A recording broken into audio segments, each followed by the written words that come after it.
안녕하세요. 금요일의 과학터치 도입 강연을 맡은 광주중흥초등학교 교사 김태환입니다. 오늘은 세포 현미경으로 싹볼이라는 주제로 현미경 타임머신을 타고 여러 가지 세포를 관찰하면서 여행을 떠나보도록 하겠습니다. 선생님이 어떤 사진 하나 가지고 왔는데요. 지금 화제의 중심에 있는 사진입니다. 무엇일지 한번 생각해 봅시다. 무엇일까요? 네. 그렇죠. 코로나 바이러스입니다. 지금 과학자들은 눈에 보이지 않는 코로나 바이러스에 대응하기 위해서 많은 연구와 노력을 하고 있는데요. 그 첫 번째가 눈에 보이지 않는 바이러스를 보게 하는 것입니다. 그래서 그 바이러스를 보고 어떤 구조와 특성을 가지고 있는지를 관찰을 해서 그에 따른 예방과 대응 방법을 생각해 내려고 하고 있는 것이죠. 그래서 과학자들은 원숭이 세포를 배양해 가지고 실제 코로나 바이러스를 감염을 시켜봅니다. 그래서 여기 아래에 있는 작은 점들이 코로나 바이러스의 모습이에요. 그래서 이쪽에 있는 세포막을 향해서 이렇게 감염을 시도하고 있는 모습입니다. 그리고 실제로 가장 세포 안에 있는 핵의 숙주세포로 들어가서 복제하고 감염을 시키고 복제를 할 수 있는 에너지를 얻기 위해서 핵으로 향해서 감염을 시도하고 있는 모습이고요. 그리고 나서 여기 세포 안에 있는 많은 바이러스들이 감염이 되고 배양이 되고 증식이 되어 있는 모습입니다. 그리고 나서 다시 이 숙주세포를 빠져나와서 또 다른 세포를 감염시키기 위해서 빠져나가는 모습입니다. 이러한 모습을 다 관찰할 수 있었던 것이 전자현미경입니다. 이 전자현미경을 이용해서 바이러스의 특성과 구조를 파악하고 그에 따른 예방법과 대응책을 지금 생각해내고 있는 것입니다. 질병관리청에 있는 정은경 본부장이 지금 우리나라에서 아주 모범적으로 하고 있다고 전해 들었습니다. 이렇게 작은 것, 보이지 않는 것을 보게 하려는 사람의 욕망과 열망 그리고 그러한 집착에 의해서 현미경이 만들어지게 되었는데요. 기원전 아르키메데스 때부터 유리나 렌즈를 이용하면 어떠한 물체를 확대해서 볼 수 있다라는 아이디어가 있었어요. 그런데 현대의 현미경의 모습을 보이게 된 것은 16세기에 지카리아스 얀센이라는 네덜란드 안경 제작자에 의해서입니다. 지금 우리가 대물 렌즈와 접안 렌즈 이 두 개의 렌즈의 복합 현미경을 이용하고 있는데요. 이 지카리아스 얀센이 처음으로 이런 아이디어를 구현해내지요. 근데 이때의 현미경은 고작해서 한 3배에서 10배 이 정도밖에 확대를 할 수밖에 없었어요. 그렇지만 아주 굉장히 좋은 아이디어로 과학사의 현미경 발전사의 기록에 남아 있습니다. 그리고 나서 17세기 네덜란드의 직물 상인이었던 안톤 판 레베누크는 과학자도 아니었고 초등교육밖에 받지 않았던 아주 열악한 환경에 있었던 사람이었는데 굉장한 손재주를 가지고 있고 유리 구슬을 아주 가공할 수 있는 그러한 아이디어를 이용해서 그때 당시에는 상상도 할 수 없었던 약 300배에 가까운 현미경을 만들어내게 됩니다. 그리고 나서 여러분들이 잘 알고 있는 17세기의 로버트 훅, 영국의 과학자지요. 처음으로 셀이라는 세포의 이름을 명명하게 되었는데요. 코르크 나무를 이 본인이 만든 현미경으로 관찰을 하게 되어서 이렇게 광학 현미경을 만들게 되었습니다. 로버트 훅의 이 현미경이 굉장히 큰 영향을 끼쳤다고 생각이 드는 것은 이 오일 램프에 불을 밝히는 거예요. 그래서 불을 이용해서 어떠한 광원을 이용했다. 그리고 플라스크에 물을 담아가지고 그 빛을 더욱더 모았다라는 아주 중요한 아이디어를 이용해서 이 광학 현미경을 만들어내게 됩니다. 그래서 현재의 광학 현미경의 원리는 앞에서 이야기했던 것처럼 두 개의 렌즈를 이용한다. 접안 렌즈와 대물 렌즈, 그리고 빛을 이용한다. 이 원리를 이용해서 현재의 광학 현미경이 발전하게 되었는데요.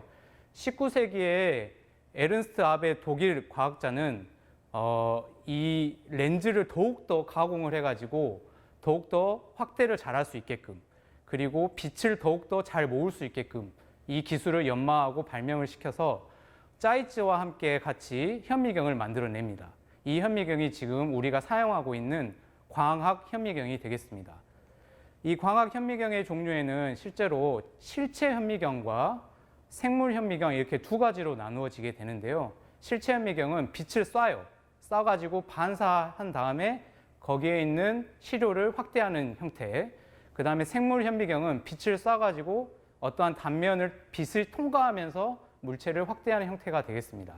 선생님이 그래서 이 두 가지 현미경으로 세포를 관찰하게 되었는데요. 이것은 말 그대로 실체 현미경으로 관찰한 꽃의 모습이에요. 여러분이 그냥 확대해서 보는 모습하고 똑같죠. 이것은 아주 작은 초파리의 모습이에요. 이것도 마찬가지로 실체 현미경으로 관찰했어요. 그래서 빛을 쏴주고 반사시켜서 확대한다. 16배로 확대했고요. 30배로도 확대했고, 와, 63배까지 이렇게 확대해서 아주 작은 초파리의 모습을 더욱더 자세히 관찰할 수가 있었던 것이죠. 이것은 생물 현미경의 모습이에요. 아까 빛을 투과한다고 했는데요. 어떠한 내가 보고 싶은 단면을 아주 얇게 썰어서 그거에 빛을 통과시켜서 확대시켜주는 생물 현미경의 모습입니다.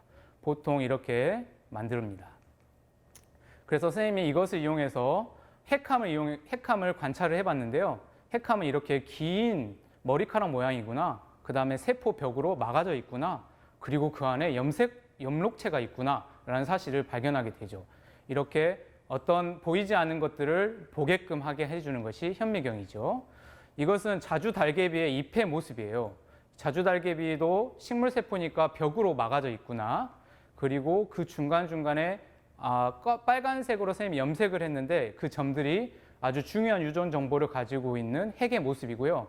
입술같이 동그란 모양이 있지요. 이것이 바로 기공이에요. 이 기공을 통해서 식물은 이산화탄소와 산소를 교환해주게 되고 그 다음에 물을 증발시켜주는 역할을 하게 되죠. 그리고 이 입술 같은 모양, 이 기공 안에 알갱이들 보인가요? 이 알갱이들은 바로 엽록체의 모습이에요. 기공에도 엽록체가 있구나. 이러한 사실까지 보이지 않는 것을 보게 할 수가 있었습니다. 그런데 사람의 그런 보이지 않는 것을 보고 싶어하는 이 열망은 여기에서 끝나지가 않았어요. 가시광선을 이용하는 그 광학 현미경은 파장의 한계 때문에 약 2000배까지밖에 보이지 않는다고 해요. 그래서 사람들이 파장이 더 짧은 어떠한 것을 이용하면 더 확대할 수 있지 않을까? 더욱더 보이지 않는 것을 볼 수 있지 않을까? 라는 고민을 하게 되죠. 그래서 전자선을 이용해보자. 파장이 더 짧으니까 더욱더 확대할 수 있지 않을까? 라는 생각을 해서 전자현미경을 발명하게 됩니다. 그 사람이 바로 막스 롤과 루스카라는 이 교수님과 제자의 모습인데요. 루스카가 처음에 전자현미경을 20대 때 발명하게 되는데 전자선을 이용해서 우리가 전자현미경을 만들었어! 라고 했는데 고작 17배밖에 확대가 안 되는 거예요. 이거 광학현미경보다 못하네?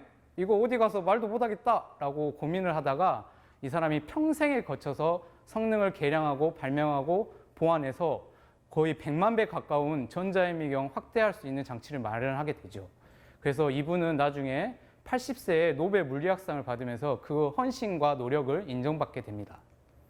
전자현미경 원리는 방금 선생님이 말한 것처럼 전자선을 이용해서 보이지 않는 미세한 구조를 더욱더 확대시켜준다는 이 장점이 있습니다. 광학현미경으로는 볼 수 없었던 더욱더 높은 배율, 더욱더 선명한, 더욱더 분해능이 좋은 이 현미경을 만들어내게 됩니다.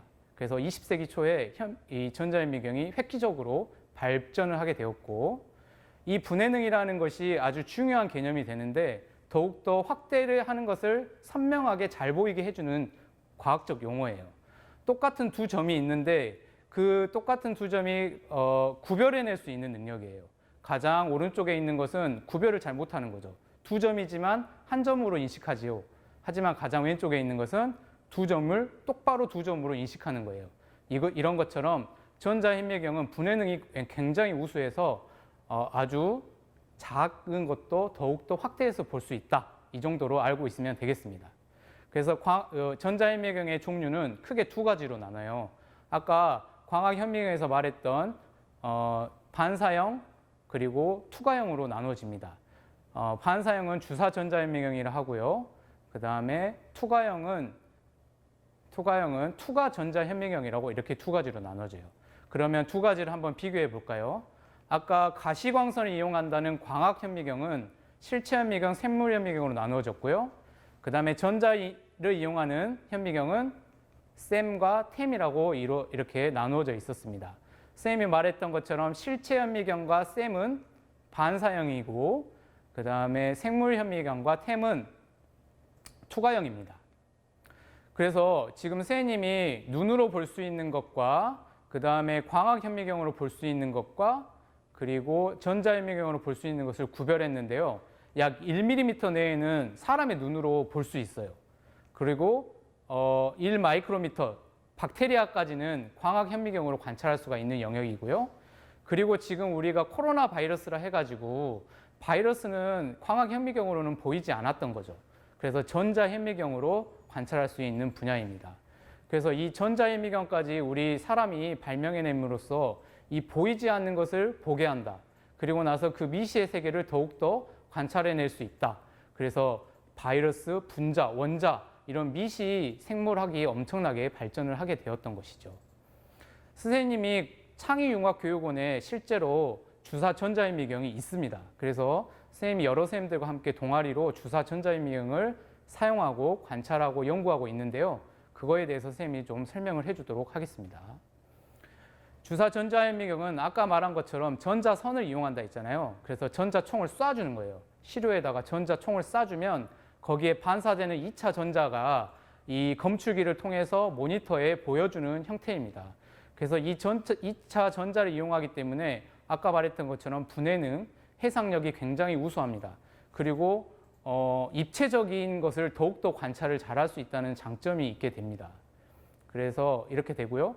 그 다음에 저 옆에 있는 후방 산란 전자의 어떠한 검출기를 또 이용하게 되면 이 시료의 성분까지 분석해낼 수 있는 아주 우수한 현미경이 되지요. 그래서 뭐 C가 어느 정도 있는지 HO가 어느 정도 있는지를 분석할 수도 있습니다. 그래서 이 전자현미경을 이용하기 위해서는 시료를 먼저 제작을 해야 되는데요. 고정, 탈수, 치환, 건조, 코팅, 관찰의 순서로 만들게 됩니다. 그래서 제일 먼저 내가 보고 싶어하는 시료를 고정을 하게 됩니다. 스터브에 카본 테이프를 붙이고 내가 보고 싶은 시료를 여기에다가 붙여주는 고정력 한 다음에요.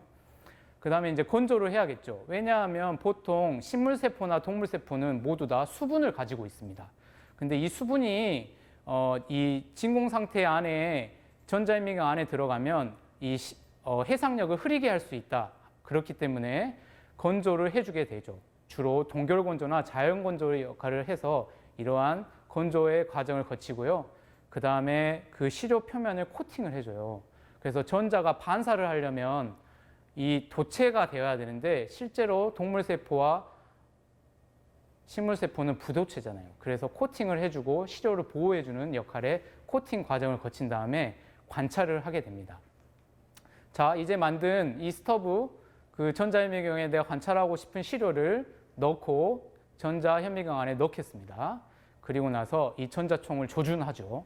조준합니다. 조준한 다음에 이렇게 프로그램을 이용해서 관찰을 할 수가 있습니다. 그래서 조작을 한다고 하는데 말 그대로 배율을 어느 정도 할지 초점을 맞춘다거나 아니면 밝기와 명암을 조정해서 내가 보고 싶은 분야를 더욱더 관찰을 할 수 있는 것이 되겠죠. 선생님이 실제로 찍은 그 장면들을 여러분들에게 보여주겠습니다. 자, 이것은 아까 가시광선을 이용한 광학 현미경이에요. 이 광학 현미경의 장점은 실제 그 자연의 색깔을 볼 수 있다라는 장점이 있어요. 그리고 살아있는 생명체를 관찰할 수 있다는 것도 장점이에요. 그래서 아까 관찰했던 초파리의 모습들을 이렇게 확대해서 볼 수가 있지요. 그리고 이것은 전자현미경으로 찍은 사진입니다. 근데 전자현미경은 전자선을 이용하기 때문에 자연의 색을 볼 수는 없지요. 그래서 이렇게 흑백의 형태가 나옵니다. 그렇지만 더욱더 분해능과 해상력이 좋기 때문에 광학 현미경보다 더욱더 잘 관찰할 수가 있고 선명하고 입체적으로 볼 수 있다는 거예요. 한번 자세히 관찰해 볼까요? 초파리 한번 봐보세요. 초파리의 눈 이렇게 생긴지 몰랐어요. 아까는 빨간색이라는 것은 알았지만 이렇게 보이고 이렇게 눈에 털이 있다는 것도 잘 몰랐습니다.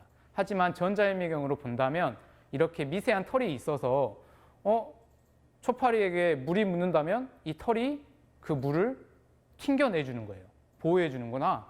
이렇게 구조를 관찰을 하고 이런 미세 구조가 있구나라는 것을 관찰하고 연구해낼 수가 있는 겁니다.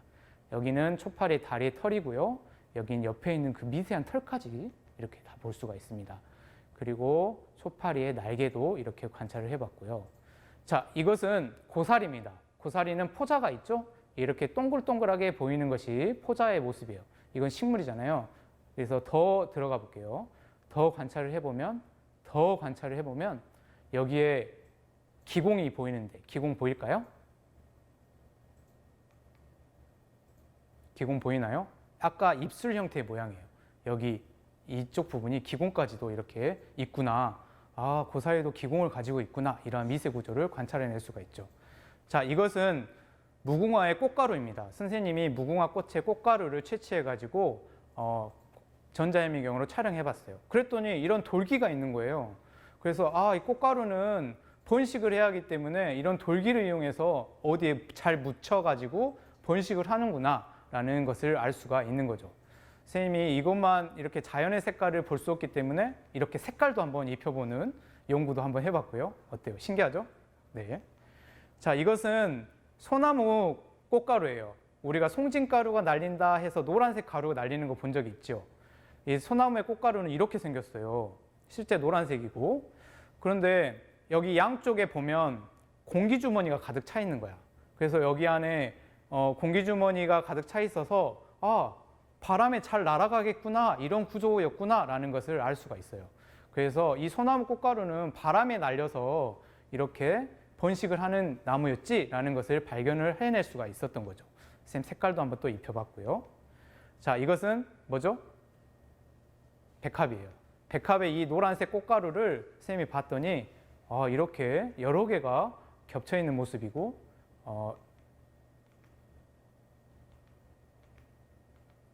자, 그랬고, 자, 이것은 철쭉입니다. 철쭉의 꽃가루를 관찰해 봤더니 이런 네모 모양의 모습이었습니다.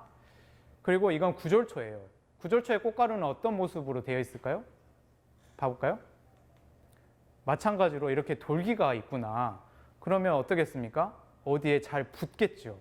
그래서 벌레나 이런 곤충한테 잘 붙어가지고 다른 데로 이동해서 꽃가루가 번식을 하게 되는 겁니다. 그래서 이러한 것들은 실제 우리 눈에는 보이지 않지만 전자현미경으로 보면 아주 자세하게 볼 수가 있습니다. 선생님이 예전에 제주도에 간 적이 있어요. 그래서 현무암을 봤는데 현무암은 어떻게 생겼을까 너무 궁금한 거예요. 그래서 그것을 채취해가지고 전자현미경 안에 넣어봤더니 이렇게 구멍이 많이 뚫려 있다고 했는데 그 안에 또 다른 구멍들이 아주 작은 알갱이들이 따닥따닥 붙어있는 모습을 관찰할 수가 있었고요. 이렇게 현무암을 봤고요. 이것은 뭐 같이 보입니까? 이것은 거위의 털입니다. 거위의 털이 이렇게 돼 있어요. 이것도 제주도에서 선생님이 관찰을 하고 싶어서 가지고 왔었는데요. 이렇게 확대해서 보니까 이렇게 돼 있었고, 그 다음에 거위는 잘 날 수 있나요? 어쨌든 조류이니까 깃털이 아주 가볍잖아요. 그래서 단면을 이렇게 잘라서 봤더니 안에가 텅 비어 있는 거야. 그래서 깃털이 이렇게 안에가 비어 있는 모습이구나. 이러한 모습도 관찰을 해봤고요. 자, 이것은 나방의 눈입니다. 나방의 눈도 아까 초파리의 눈처럼 여러 개의 겹눈과 그 다음에 털로 이루어져 있구나. 이러한 사실을 관찰할 수 있었고, 선생님이 보름달 같아서 한번 이렇게 색깔도 입혀보는 연구를 해봤습니다. 그리고 최근에 아주 선생님이 재밌는 경험을 했는데요. 연꽃에 물이 묻지 않는 거예요. 그래서 연꽃을 관찰을 해보러 한번 가봤습니다. 집 근처에 있는 호수공원인데요. 연꽃이 자라고 있는 모습이에요. 그 연꽃의 연잎을 한번 자세히 봐볼게요. 연잎을 한번 자세히 봐보겠습니다.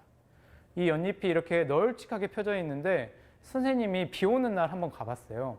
그럼 이렇게 물방울이 맺혀 있는데 연잎에 물방울이 이렇게 젖어 있지 않는 모습을 보고 깜짝 놀랐어요. 한번 영상 한번 봐볼까요? 여기 연잎에 물방울들이 이렇게 있죠. 가운데로 물방울이 가운데로 이렇게 젖지 않고 막 흘러내리는 모습이에요. 와, 선생님 이걸 보고 너무 깜짝 놀랐어요. 그래서 도대체 이 연잎은 어떤 구조로 되어 있기 때문에 이렇게 젖지 않은 것일까? 라는 고민을 했어요. 그래가지고 선생님이 연잎을 채취해가지고 광학 현미경으로 한번 살펴봤습니다. 단면을 자른 모습이에요, 연잎을. 그랬더니 여기 어때요? 돌기가 이렇게 있는 모습이 잘 보인가요? 이 돌기가 이 표면에 아주 촘촘하게 나 있어요. 그래서 여기 돌기가 있기 때문에 물방울이 맺혀 있지 않는 거예요. 그래서 이 연잎이 젖지 않는구나 라는 이러한 구조를 찾을 수가 있었죠. 이것은 무슨 현미경으로 찍은 사진? 네, 광학 현미경이에요. 그러면 이 광학 현미경 아닌 전자 현미경으로 찍은 사진의 모습도 한번 살펴볼까요? 한번 보겠습니다. 물방울이 맺히지 않는 연잎. 물방울이 맺히지 않는 연잎 효과에 대해서 알아볼까요? 우리는 비가 온 후 연잎을 보면 물방울이 송글송글 굴러다니기는 하지만 맺히지 않는 것을 볼 수 있습니다. 왜 연잎에는 물방울이 맺히지 않을까요? 이유는 연잎의 구조를 보면 알 수 있습니다. 연잎은 표면에 매우 작은 나노돌기가 있습니다. 이러한 미세한 이 구조가 나노돌기들이 돌기가 나 있어요. 연잎의 표면 그래서 장력을 크게 연잎이 하여 젖지 않는구나. 물방울이 맺히지 않게 됩니다. 우리는 이것을 연잎 효과라고 하며 우리 일상생활에 많이 사용되고 있습니다. 자동차 유리에 사용하는 코팅제, 그래서 먼지가 사람은 이러한 붙지 않는 구조를 페인트 이용해서 등의 기술에 생활용품을 이용되고 있습니다. 발명해내기까지 하지요. 이렇게 눈에 보이지 않는 것을 보게 됨으로써 여러 가지 구조를 찾아내게 되고 그것을 보고 또 다른 아이디어를 찾고 거기에서 생활용품을 만들어내고 이렇게 해서 물방울이 과학은 계속해서 발전해 나갔지요. 자, 이것은 아까 선생님이 거위의 깃털이에요. 선생님이 여러분에게 마지막으로 해주고 싶은 말은 현미경을 발명했던 여러 과학자들이 있었잖아요.